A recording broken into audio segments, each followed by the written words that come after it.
we're not just another brewery. What we really want to do as a company, we actually want to be a true taste of Tennessee.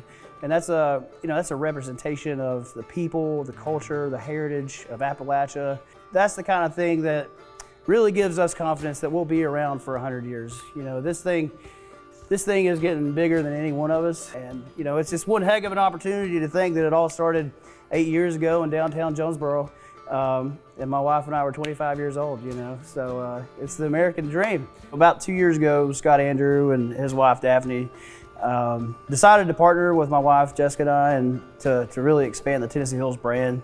And really, we had bought some property here on Walnut Street where we were going to build a production size distillery. And that was kind of coming out of COVID. And John Hidritzi, that actually owned JRH, which was the former brewer where we're at right now, John called and said, would you be interested in buying the equipment for your new facility? And so I came down and I looked at the equipment and I called my partner Scott and I said, I think, we really need to consider open the brewery back up under the Tennessee Hills brand.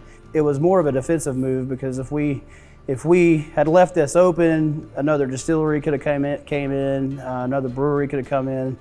And so, we decided to be the competition instead of having the competition. And so you got to give Danny credit because we gave Danny creative freedom. How many beers have we told you how to make around here? Not one. So we never expected our beer brand to do so well. But right now, as it sits, we're basically full capacity and basically every tank in here is full. And, we're already considering what the next move might be. So it's a little nerve-wracking, but, also very exciting. My job right now is to just make sure that our beers are perfect. As a brewer, all we do is control every variable and detail of the process that we can to, be able to recreate it. 'Cause, you don't want to make a great beer that you can't make twice. Well, we've got all these whiskey barrels that's coming out of Jonesboro that we're dumping, basically every week. And, in order for us it really just opened up a whole new product line for us. So we actually started barrel aging some bourbon barrel aged beer. Danny's been playing around with some other beer styles. We've got a saying that we like to use around here. It's, grain to glass, and with the new operation that we're building, we're literally going to be a Tennessee grain to glass company. And, we kind of like to say by Tennesseans, for Tennesseans.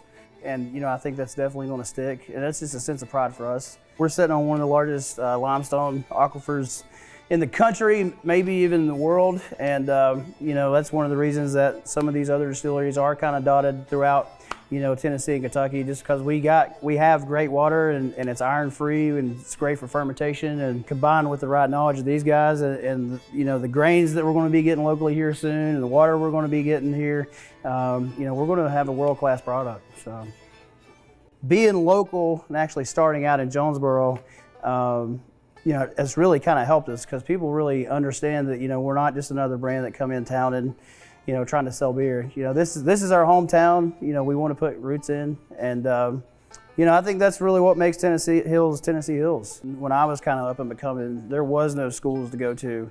I kind of learned grassroots just by being from the mountains of East Tennessee and getting cultured early as a kid, So we decided, being right here in the mountains of East Tennessee with a major university right down the street that, we kind of wanted to pick the ball up and run with it and, become an industry leader. And in the fact that, we created a program that has workforce development to feed an industry that we're in, which I think, that to be able to do that right here in our hometown such an amazing feeling. And so it really gives the students a great opportunity to get some hands-on training that, really you can't really get at any other university around here that I know of. Are you expecting an honorary doctorate anytime soon? I'm not expecting one, but I would definitely take one.